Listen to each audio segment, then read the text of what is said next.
What's up, everybody? It's your boy, it's Elliot. Welcome back to another take here with Esports with Elrod. And here's a fun fact for all of you. There are 85 days until Season 2 of Halo Infinite, and that should, knock on wood, bring us co-op campaign, which is something I'm very much looking forward to. Sadly, and I believe Dr. Disrespect and maybe even Tim and Courage called this out, the traction, the momentum, the popularity of Halo Infinite has had this weird stark decline. Die-hard competitive Halo fans want to see a VR. Yeah. And what doesn't make sense to me is that you can literally still have the best of both worlds. Like, why not? Why not? Why not? Just don't play the VR if you don't enjoy it. Just don't play the VR. And I would assume, I could be wrong, but I would assume that it'll probably bump the numbers in your multiplayer up a little bit as well. Just a little bit. Just a little bit. Maybe just slide them out, you know? Obviously, a lot of people might want to try to play the VR, and it might take a few players away. But if you do, you know, similar to what COD has, where you can, like, unlock things and upgrade your weapons and that, like, I don't know, or maybe camos, you know? Listen, when this game launches, viewership's not going to be good. Okay? Like, it'll be good for, like, a week. But then it's just going to go. It's going to slip right into that traditional sandbox what's view. Everyone's viewership today? I've got 120,000. But you actually have 120,000? No. And I understand that, you know, we can only see numbers from Streamlabs and that we can't really, that doesn't count for all the Xbox players like myself.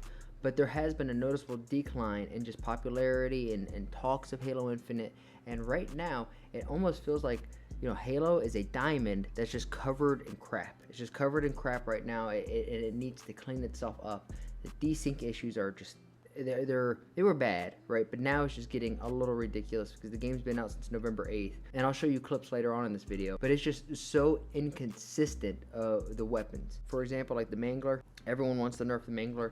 Possibly make it a two-shot melee kill, which may not be bad because there's definitely a meta of running up on somebody, shooting them once, and then hitting them, instant kill. But there could be a skill gap. I'm kind of in the camp that is a skill gap. I personally don't want to see the Mangler become a two-shot and then a melee. As I understand, the Stalker rifle is a two-shot and a melee. I say just buff the Stalker rifle because the Stalker rifle. It requires a little bit more skill. It's kind of like the Mangler where it's not a, you know, like a hit scan. There's an arch in there, you have to time it correctly. Now, as of recording this video, it is February 7th, so we were one day away from the tactical op events that should last for like 2 to 3 weeks in February.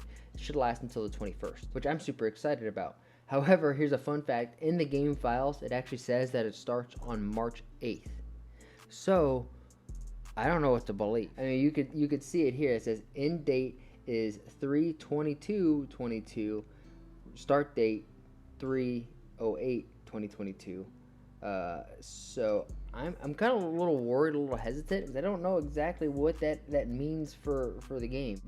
Are we actually gonna get the tactical op events now, or are we gonna wait till March? I have a funny feeling it's gonna launch tomorrow. Granted, we haven't seen any kind of marketing material for the tactical ops event, which actually kind of has me worried now that I'm thinking about it, because I know we had some stuff leading into the Cyber Showdown. So maybe online, these leaked accounts saying that it's gonna start February 8th and head.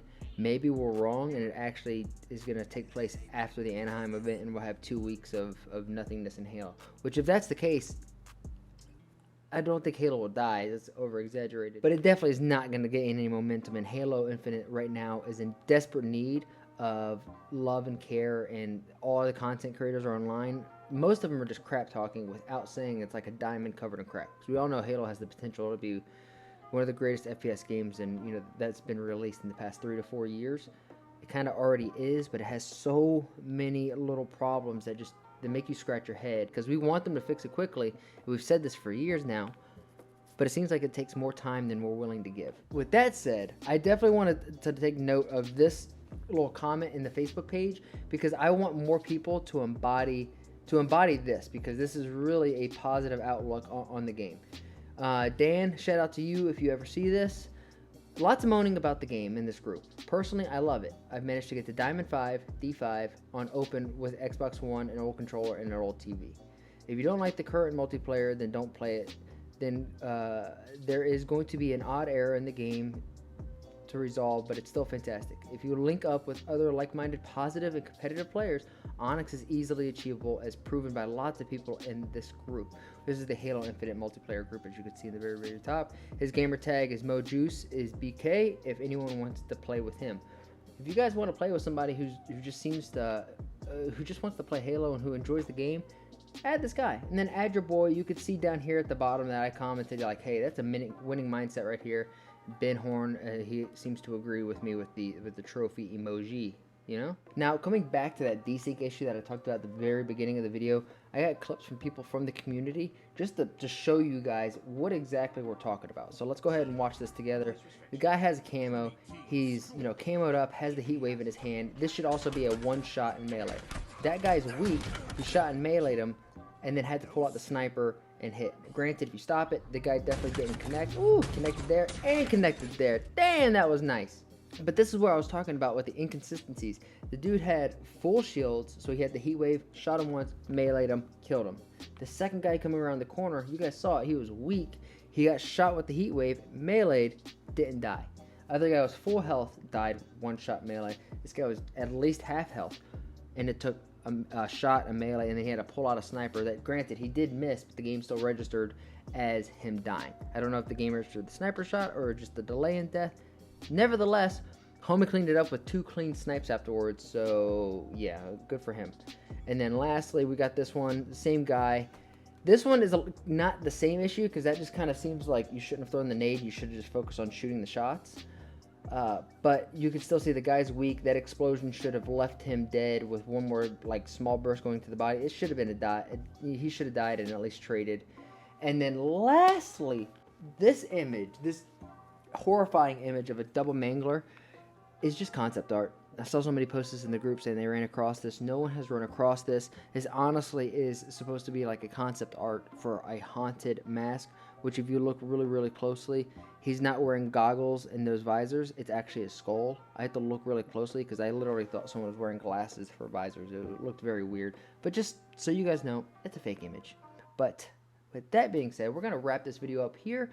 I hope you guys have a great freaking day. 3 for 3 if you're seeing this. We really got to fix that desync issue. I've said this in my last video. I need more maps, some more multiplayer maps. Please stop taking game modes away from these limited time events. Ultimately, I have faith in you guys. I'm excited for co-op campaign. I know everyone's excited for Forge. I know you guys are excited to release Forge for us, but I don't know, maybe pay somebody extra over the weekend, some overtime. I don't know what you guys are doing, but I have faith that you guys are doing it right. But if you need some extra help, you can hire this guy, and I promise you I will go in there and I help things become more efficient.